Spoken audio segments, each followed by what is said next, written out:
আপনাদের কি মনে আছে আজ থেকে 2 বছর আগে অর্থাৎ 2022 সালে যখন গরমের সময় এসেছিল তখন সেটাকে ইউরোপের হটেস্ট সামার এবার বলা হয়েছিল। মানে এখন পর্যন্ত ইউরোপের ইতিহাসের সবচেয়ে গরম সামার সিজন। 2022 সালে এমন মারাত্মক গরম পড়েছিল যে আমাদের পার্শ্ববর্তী দেশ ভারতে 122 বছরের রেকর্ড ভেঙে গিয়েছিল। কিন্তু তারপরে আসে 2023 সাল। এই বছর আরও মারাত্মক গরম পড়েছিল, যার কারণে সায়েন্টিস্টরা এটা বলেছিলেন যে 2023 সালে বিগত 2000 বছরের মধ্যে সবচেয়ে বেশি গরম পড়েছে নর্দার্ন হেমিস্ফিয়ারে। কিন্তু তারপর আসে 2024 সাল, আর এই বছরের জানুয়ারি, ফেব্রুয়ারি, মার্চ, এপ্রিল, মে, জুন এই কয় মাসে পৃথিবীর ইতিহাসের এখন পর্যন্ত রেকর্ডকৃত সর্বোচ্চ তাপমাত্রা দেখা গেছে। বিগত 11 মাস ধরে পৃথিবীতে রেকর্ড ব্রেকিং তাপমাত্রা দেখা যাচ্ছে, যেটা মোটেই নর্মাল কোনো ব্যাপার না। আর এমন না যে এত মারাত্মক তাপমাত্রা শুধু বাংলাদেশে দেখা যাচ্ছে, ভিয়েতনাম, সিঙ্গাপুর, মালয়েশিয়া, ইন্দোনেশিয়া সব দেশেই এমন মারাত্মক তাপমাত্রা দেখা যাচ্ছে। ভারতের উত্তরাখণ্ড, ওড়িশা, মধ্যপ্রদেশ এবং ঝাড়খণ্ডে দাবানল অর্থাৎ ফরেস্ট ফায়ার দেখা গেছে। ফিলিপাইনে heat index 53 degree Celsius cross করেছে। আর এই সেই হিট ইন্ডেক্স যার কারণে আপনার ফোন আপনাকে এটা দেখায় যে তাপমাত্রা 37 ডিগ্রি সেলসিয়াস, কিন্তু অনুভব হচ্ছে 43 ডিগ্রি সেলসিয়াস। আসুন বিষয়টা ভালোভাবে বোঝার চেষ্টা করা যাক। হিট ইন্ডেক্স হলো টেম্পারেচার আর রিলেটিভ হিউমিডিটি এর মধ্যে একটা সম্পর্ক, যেটা আপনাকে এটা বলে যে বাইরে অ্যাকচুয়ালি কত তাপমাত্রা অনুভূত হচ্ছে। আপনারা ফোনে হয়তো নিশ্চয়ই দেখেছেন যে তাপমাত্রা লেখা থাকে 31 ডিগ্রি সেলসিয়াস, কিন্তু ফিলস লাইক লেখা থাকে 37 ডিগ্রি সেলসিয়াস। এই ফিলস লাইক ইন্ডিকেটরটা হিট ইন্ডেক্স থেকেই বেরিয়ে আসে।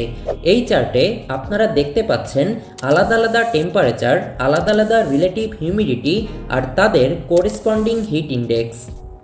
যদি 35 ডিগ্রি সেলসিয়াস তাপমাত্রায় রিলেটিভ হিউমিডিটি 50% থাকে, তাহলে আপনার শরীরে অনুভূত হবে 41 ডিগ্রি সেলসিয়াস। আর যদি 35 ডিগ্রি সেলসিয়াস তাপমাত্রায় রিলেটিভ হিউমিডিটি 55% থাকে, তাহলে আপনার শরীরে অনুভূত হবে 43 ডিগ্রি সেলসিয়াস। আর এই এত তাপমাত্রা অনুভূত হওয়ার কারণে হাই চান্স থাকে হিট স্ট্রোক হওয়ার। আসুন হিট স্ট্রোক সম্পর্কে একটু জেনে আসি।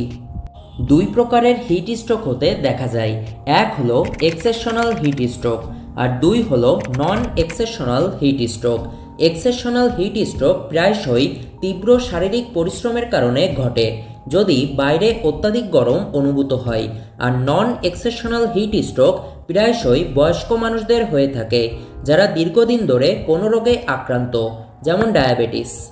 কিন্তু বন্ধুরা, হিট স্ট্রোকের কিছু লক্ষণও প্রকাশ পায়, যেমন খুব বেশি জ্বর থাকা, অত্যাধিক ঘাম হওয়া, মাসেল ক্র্যাম্প করা, দ্রুত হার্টবিট হওয়া, নিম্ন রক্তচাপ, দ্রুত শ্বাস প্রশ্বাস, অজ্ঞান হয়ে যাওয়া, মাথা ব্যথা, বমি হওয়া, ডিহাইড্রেশন দেখা দেওয়া, প্রস্রাব কমে যাওয়া ইত্যাদি। তবে এতটা মারাত্মক হওয়া সত্ত্বেও কিছু উপায় আছে যার মাধ্যমে হিট স্ট্রোক প্রতিরোধ করা যায়, যেমন শরীরের অতিরিক্ত কাপড় খুলে ফেলা এবং যতটা সম্ভব শরীরে বাতাস লাগানো, ঠান্ডা জলে স্নান করা, এবং সবথেকে ইম্পর্টেন্ট যে জিনিসটা সেটা হলো গরম স্থান ত্যাগ করে ছায়াযুক্ত স্থানের মধ্যে থাকা। আর এখানে আমি গরম স্থান বলতে বুঝিয়েছি সেই সব নির্দিষ্ট জায়গা যেখানে তুলনামূলক গরম বেশি থাকে। এই জিনিসটা হয়তো আপনারাও খেয়াল করেছেন যে একটা শহরের কিছু কিছু জায়গায় অনেক বেশি তাপমাত্রা অনুভূত হয় অন্য জায়গার তুলনায়।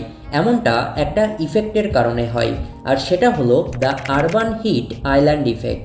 আপনারাও খেয়াল করেছেন হয়তো যেসব জায়গায় গাছপালা বেশি থাকে সেখানে তাপমাত্রা কম অনুভূত হয়, কিন্তু যেসব জায়গায় বড় বড় কনক্রিটের বিল্ডিং, বড় বড় গ্লাস লাগানো বিল্ডিং, বড় হাইওয়ে রয়েছে, সেসব জায়গায় অনেক বেশি তাপমাত্রা অনুভূত হয়।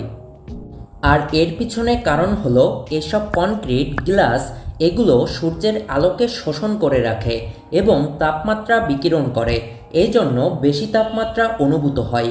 কিন্তু এখন প্রশ্ন হলো এর সলিউশন কি? এর সলিউশন একদম সিম্পল, কিন্তু আমরা সেটাকে দিন দিন কমপ্লেক্স করে ফেলছি সো কল ডেভেলপমেন্টের কারণে। এই যে বড় বড় কনক্রিটের বিল্ডিং তৈরি করা, বড় বড় গ্লাস লাগানো বিল্ডিং তৈরি করা, বন কেটে গাছপালা কেটে প্রাণী মেরে তাদেরকে বিলুপ্ত করে হাইওয়ে তৈরি করা, এইগুলো কি সত্যিই development? As a student of environmental science আমার নজরে এটা সত্যিকারের ডেভেলপমেন্ট কোনোদিনও না। আসল ডেভেলপমেন্ট তখনই হবে যখন বড় বড় বিল্ডিংয়ের দেয়ালে মস জাতীয় উদ্ভিদ লাগানো হবে, গ্লাস লাগানো বিল্ডিংয়ের চারপাশে প্ল্যান করে গাছ লাগানোর জন্য জায়গা রাখতে হবে, রাস্তার পাশ দিয়ে যতটা সম্ভব গাছ লাগাতে হবে। একটা শহরের মধ্যে যতটুকু গাছ থাকা প্রয়োজন ততটুকু জায়গা খালি রেখে বিল্ডিং তৈরি করতে হবে। যেখানে সেখানে বিল্ডিং তৈরি করা যাবে না। গাড়ির ব্যবহার যতটা সম্ভব কমাতে হবে। এসি রুমে বসে এসব জ্ঞান দেওয়া বন্ধ করতে হবে।